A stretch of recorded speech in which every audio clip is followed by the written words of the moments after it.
Hello and welcome to PSC panchayat the official YouTube channel of Omnisense academy.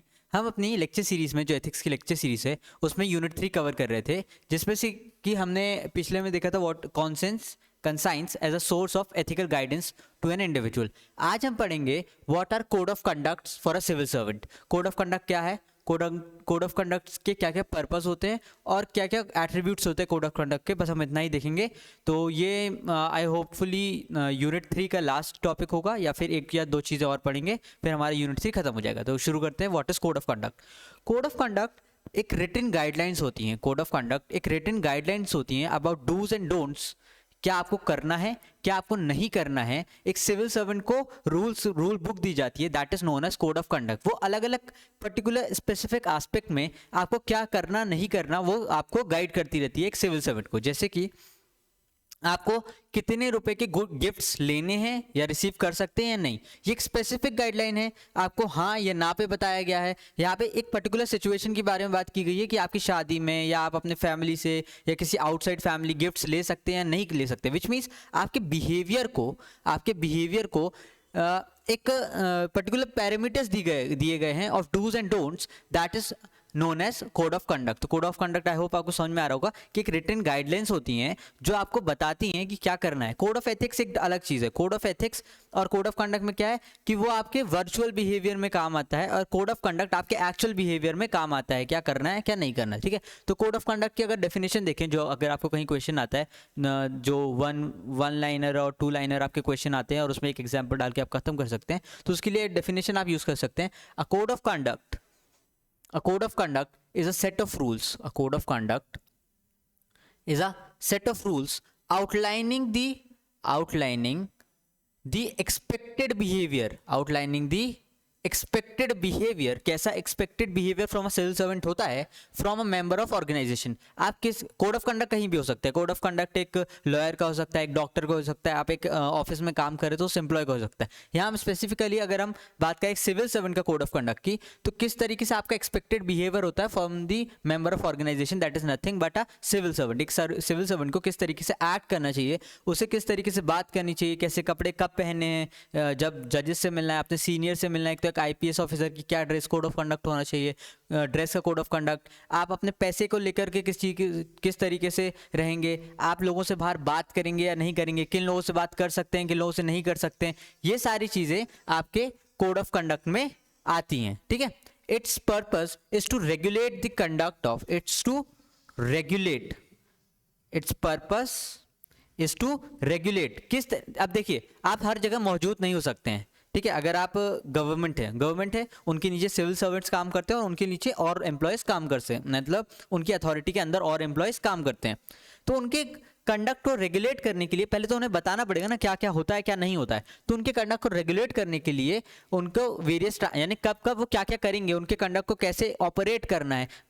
अब देखिए, किसी को पोजीशन किया गया किसी एक आईएएस के तौर पे किसी डिस्ट्रिक्ट में, उसको गलत या सही भी साबित करना, उसके एक्ट्स को गलत या सही साबित करने के लिए हमें एक कोड ऑफ कंडक्ट तो होना चाहिए ना कि आपको ये करना था और लेकिन आपने ये नहीं किया है, ये उसको बताना तो होगा ना। ये सारी चीज़ें कोड ऑफ कंडक्ट में आती है। फॉर एग्जाम्पल, इसका एग्जाम्पल अगर आपको 3 मार्क्स में आता है तो आप इसकी ये डेफिनेशन और एग्जाम्पल डाल सकते हैं, that central government issues code of conduct for employees known as central civil services conducts rule 1964, है ना। Central civil services conduct rules 1964, ये इसका एग्जाम्पल हो जाएगा। तो आपका ये 3 मार्कर क्वेश्चन खत्म हो जाएगा। और अगर पूछता है कि what are its various purposes, ठीक है, तो हम अगर पर्पस पे ध्यान दें तो it regulates and avoid improper behaviour of a civil servant. किस तरीके से एक सिविल सर्वेंट को एक्ट करना चाहिए और उसका क्या कोड ऑफ कंडक्ट या फिर क्या एक्ट प्रॉपर या इम्प्रॉपर माना जाएगा। जैसे कि कई बार आपने देखा होगा कि वीडियोस में जो जजेस होते हैं, आजकल लाइव रिकॉर्डिंग चल रही है हाई कोर्ट जजेस की और उनके हियरिंग की, तो आप देखते होंगे कई जजेस ने डाटा होगा एक सिविल सर्वेंट को कि आप किस ड्रेस में आए हैं, क्या आपका ये कोड ऑफ कंडक्ट है, तो किस तरीके से प्रेजेंट होना है, क्या प्रॉपर और क्या इम्प्रॉपर बिहेवियर है, ये हमें कौन बताता है, एक सिविल सर्वेंट को कौन बताता है, कोड ऑफ कंडक्ट बताता है, ठीक है। To compare own conduct with code of conduct by civil servant gets habit of right and wrong. जब एक सिविल सर्वेंट रोजमर्रा के काम करेगा और जब वो अपने काम, अपनी हैबिट्स, अपने एक्शंस को कंपेयर करेगा कोड ऑफ कंडक्ट के साथ, कोड ऑफ कंडक्ट में रिटन डूज एंड डोंट्स दिए हुए हैं और एक उसकी खुद की एक्टिविटीज होंगी, जब वो उन दोनों को कंपेयर करेगा तो वो ये जान पाएगा कि मेरे क्या एक्टिविटीज सही हैं और क्या गलत है, और मुझे किन चीज़ों को अपनी हैबिट में लेके आना है और किन चीज़ों को नहीं लाना है। ये कौन हेल्प करता है, क्या पर्पस है कोड ऑफ कंडक्ट का। सेकंड पर्पस हमने देख लिया कि क्या सही है क्या गलत है, अपनी हैबिट्स के अकॉर्डिंग उसके अकॉर्डिंग अपनी हैबिट्स को चेंज करना है। Second is code of conduct brings commitment in civil servant of doing right conduct. क्या होता है, कोड ऑफ कंडक्ट जब होता है तो उसमें ऑलरेडी लिखा होता है कि आपको ये करना है, ये करना है, जनता के प्रति शामिल होना है, उनसे कैसे बात करनी है, उनकी अकाउंटेबिलिटी रखनी है, उनकी बातें सुननी है, आपको किस समय कितने लोगों की कौन सी गाड़ी का यूज़ करना है, ये सारी चीज़ें उसमें दी हुई होती हैं, ठीक है। तो कमिटमेंट टुवर्ड्स कमिटमेंट का मतलब क्या होता है कि एक डेडिकेटेड पर्सन किसी चीज को बार बार एक अपने आप को लॉयल और एक प्लेज ले ले कि मैं ये काम करने वाला हूँ, दैट इज कमिटमेंट, ठीक है। तो जब वो बार बार अपने कोड ऑफ कंडक्ट को पढ़ेगा कि मुझे ये करना चाहिए ये नहीं करना चाहिए, तो उसका कमिटमेंट टुवर्ड्स पब्लिक सर्विसेज, उसका कमिटमेंट टुवर्ड्स हिज और हर ऑर्गेनाइजेशन अपने आप आ जाएगा। तो कोड ऑफ कंडक्ट क्या काम करता है, उसके अंदर कमिटमेंट लेके आता है ऑफ डूइंग राइट कंडक्ट, ठीक है। Fourth is code of conduct mention their special duties and responsibilities as civil administrator। code of conduct उनकी special duties and special उनके responsibilities को भी दिखाता है कि आपको जब कहीं पे बाढ़ आई, ठीक है, तो आपको कैसे डिजास्टर मैनेजमेंट रिलीफ के लिए काम करना है, ठीक है। अगर कहीं पे फंडिंग वाली बात होती है तो आपको कैसे वहाँ का फंड ऑर्गेनाइज करना है। तो ये सारे कंडक्ट भी आपको क्या क्या कहाँ पे कॉन्फ्लिक्ट ऑफ इंटरेस्ट का मतलब होता है कि कहीं पे आपके पर्सनल और पब्लिक लाइफ में एक कॉन्फ्लिक्ट आ रहा है, दोनों में ओवरलैपिंग आ रही है, ठीक है। तो ऐसी जगह पे कॉन्फ्लिक्ट ऑफ इंटरेस्ट को किस तरीके से आपको रिजॉल्व करना है, आपकी क्या ड्यूटीज रहेंगी, ये सारी चीजें कोड ऑफ कंडक्ट में दी हुई होती हैं। तो code of conduct special duties and responsibilities भी मेंशन करता है जो एक सिविल सर्वेंट के होती हैं, ठीक है। और code of conduct helps dilemma situation. Dilemma situation क्या होती है, इसके पहले वाले लेक्चर्स में हमने पढ़ा हुआ है कि डिलेमा का मतलब होता है आपकी दो सेम वैल्यूज जिसके बीच में आपको चूज करना पड़े, आपकी वो दो सेम वैल्यूज जिसके बीच में आपको चूज करना पड़े, फिर आपका डिलेमा आ जाता है। जैसे कि डेवलपमेंट वर्सेस ट्रेडिशनल, ठीक है, development versus environment. Development versus environment में क्या होगा कि या तो आपको रोड निकालनी है या फिर वहाँ तो एनवायरनमेंट हर्ट होगा, रोडें कटेंगी, और अगर एनवायरनमेंट आपने बचा लिया, रोड नहीं बनाई, तो फिर आप वहाँ के लोग अंडर डेवलप रह जाएंगे, उन तक कभी वो इंफ्रास्ट्रक्चर पहुंचेगा ही नहीं। तो आपको ये डेवलपमेंट वर्सेस एनवायरनमेंट का जो डिलेमा है ये कैसे रिजॉल्व हो। आप कभी भी ऐसी सिचुएशन में आए जहां आपकी दो वैल्यूज काउंटर कर रही हो, तब वो कोड ऑफ कंडक्ट आपको हेल्प करता है कि आपको किस तरीके से एक्ट करना चाहिए, ठीक है, वो आपको हेल्प करता है आपकी डिलेमा सिचुएशन में। तो आई होप आपको समझ में आ रहा है कि purpose of code of conduct क्या है। अब हम देखते हैं what are attributes of code of conduct. Code of conduct होता क्या है, वो किस तरीके उसके फीचर्स होते हैं या एट्रीब्यूट्स होते हैं। तो पहले इसको मिटा लेते हैं, एक सेकेंड, इसको मिटा लेते हैं।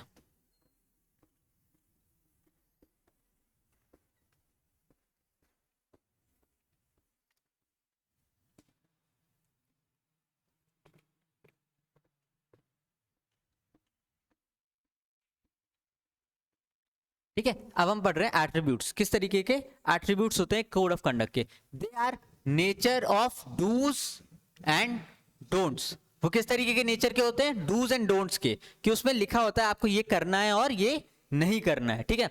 दे are associated with specific behaviour standards, ठीक है, they are associated with specific behavioural standards, कि आपको जैसे कोर्ट में जाना है तो ये वाली ड्रेस पहन करके ही जानी है। जब आप अपने सीनियर को ब्रीफ करेंगे तो आपके क्या कोड ऑफ कंडक्ट, क्या तरीका होना चाहिए, क्या चैनल ऑफ कमांड होना चाहिए, आप किसके कमांड लेंगे, रिटन लॉज होने चाहिए, रिटन आपको अपने सीनियर को जब रिपोर्ट करना है तो रिटन तरीके से देना है, ओरली नहीं देना है। ये सारी चीजें अगर आपके कोड ऑफ कंडक्ट में हैं तो आपको किस तरीके से स्पेसिफिक बिहेवियर रखना है एक पर्टिकुलर सिचुएशन में, ये सारी चीजें कौन बताता है, कोड ऑफ कंडक्ट बताती हैं। और क्या है, it is based on, code of conduct is based on written in semi legislative, है ना, सेमी लेजिस्लेटिव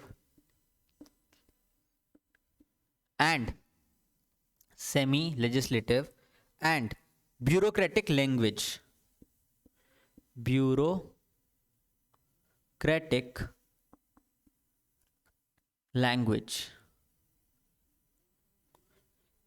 एक कोड ऑफ कंडक्ट जो है वो रिटन होता है in semi legislative and bureaucratic language, which means आपको क्या करना है क्या नहीं करना है, इसके क्या परिणाम होंगे, क्या पेनल्टीज हो सकती हैं, ये it can be used in terms of inquiry. जब आप कोई कंडक्ट करते हैं और आपसे कोई गलत काम हो जाए, जैसे कई वीडियोस में देखा होगा कुछ जो डिप्टी कलेक्टर वगैरह रहते हैं वो किसी को मार देते हैं, ठीक है, तो उनके कोड ऑफ कंडक्ट में डूज एंड डोंट, वायलेंस कभी भी आप नहीं कर सकते, स्टेट की अथॉरिटी है वो, ठीक है, आप कभी भी वायलेंस नहीं कर सकते हैं। तो वो करना था या नहीं करना था, वो आपके खिलाफ जब आपकी इंक्वायरी होगी तो आपके कोड ऑफ कंडक्ट के बेसिस पे भी आपकी इंक्वायरी हो सकती है कि आपका कोड ऑफ कंडक्ट ये कहता है और आपको ये। तो जो कोड ऑफ कंडक्ट होता है वो रिटन होता है सेमी लेजिस्लेटिव लैंग्वेज में या ब्यूरोक्रेटिक लैंग्वेज में, और रिटन फॉर्म में होता है, ये तो हमने देख ही लिया। और क्या हो सकता है, ठीक है, they are written orders, obviously they are written orders, or they hold clarification and explanation, they hold, दे का मतलब यहां पे क्या है, code of conduct,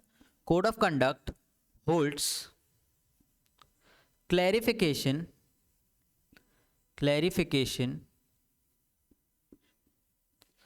and explanations of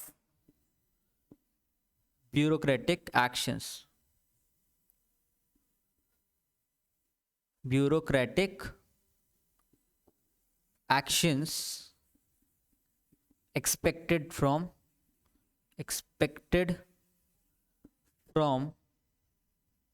a civil servant, एक सिविल सर्वेंट से कैसा ब्यूरोक्रेटिक एक्शन एक्सपेक्टेड रहता है, वो उन सब के एक्सप्लेनेशन एंड क्लैरिफिकेशन कि ऐसा क्यों है, आपको चैनल ऑफ कमांड क्यों फॉलो करनी है, आपको ये क्यों करना है, ये सारे एक्सप्लेनेशन और क्लैरिफिकेशन कोड ऑफ कंडक्ट में मेंशन होते हैं।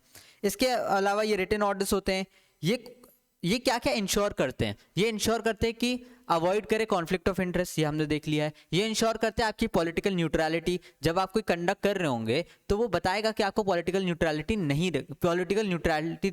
न्यूट्रलिटी रखनी है और किसी पॉलिटिकल पार्टी के लिए या उनकी विचारधारा के लिए या एक्सप्लिसिटली उसको प्रमोट नहीं करना है। तो जो सिविल सर्विसेज की वैल्यू है, इंटेग्रिटी, इम्पार्शियलिटी, अकाउंटेबिलिटी, ये सारी चीज़ें जो हमने प्रीवियसली पढ़ी हुई हैं वो सब इंश्योर करता है code of conduct. I hope आपको ये लेक्चर समझ में आया होगा। हम मिलते हैं नेक्स्ट लेक्चर के साथ। Thank you for listening.